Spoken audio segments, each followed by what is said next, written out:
video kali ini kita akan belajar pelajaran IPA pada kelas 4 pada bab 1 materi tumbuhan sumber kebutuhan.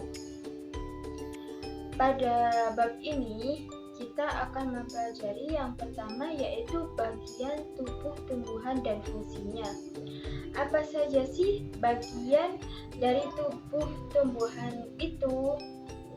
Dilihat dari gambar ilustrasi di atas, dari bawah, yang pertama yaitu akar. Akar berfungsi untuk menyerap air dan nutrisi dalam tanah, juga untuk menopang tumbuhan. Yang kedua yaitu batang. Batang berfungsi untuk menghantarkan air, nutrisi, dan makanan ke seluruh bagian tumbuhan. Yang ketiga yaitu buah.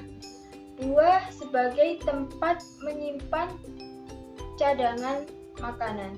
Itu daun. Daun berfungsi sebagai tempat tumbuhan membuat makanan.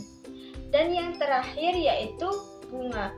Bunga berfungsi sebagai tempat perkembangbiakan tumbuhan. Selanjutnya yaitu proses fotosintesis. Bagaimana sih tumbuhan mencari makanan itu? Pada proses fotosintesis inilah tumbuhan menggunakan energi cahaya matahari untuk memproduksi makanannya sendiri agar tetap bertahan hidup. Pada berikut ini ilustrasi gambar dari proses fotosintesis. Apa saja sih bahan dari proses fotosintesis ini? Pada proses fotosintesis ini membutuhkan yang pertama yaitu cahaya matahari, dan yang kedua air, yang ketiga karbon dioksida, dan yang terakhir klorofil. Pada proses fotosintesis ini menghasilkan karbohidrat, yaitu makanan tumbuhan, dan juga menghasilkan oksigen yang dilepaskan oleh daun dan dihirup oleh makhluk hidup untuk bernafas. Selanjutnya yaitu perkembangbiakan. Bagaimana sih tumbuhan bisa berkembang biak? Pertama, proses perkembangbiakan ini bisa dilakukan melalui proses penyerbukan.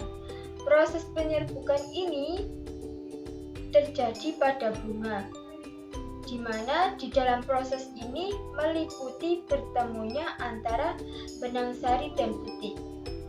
Benang sari ini dan putih ini merupakan alat kelamin dari bunga. Bunga juga dibagi menjadi dua.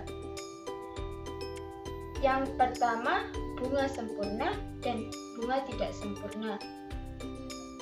Apa sih bedanya bunga sempurna dan bunga tidak sempurna? Bunga sempurna biasanya benang sari dan putihnya terdapat pada satu bunga. Sedangkan bunga tidak sempurna, benang sari dan putihnya terletak di bunga yang berbeda. Yang kedua yaitu perkembangbiakan ini bisa dilakukan dengan penyebaran biji. Penyebaran biji ini bisa terjadi karena beberapa faktor, seperti dibantu oleh angin, hewan, dan air yang ada pada gambar di atas. Perkembangbiakan juga bisa dilakukan oleh bantuan manusia. Perkembangbiakan ini disebut sebagai perkembangbiakan buatan. Contohnya seperti cangkok dan stek, seperti contoh gambar di atas. Cukup sekian belajar kita kali ini. Mari kita jaga dan rawat tanaman kita dengan baik, karena sebagian sumber kebutuhan kita juga berasal dari tumbuhan. Wassalamualaikum warahmatullahi wabarakatuh.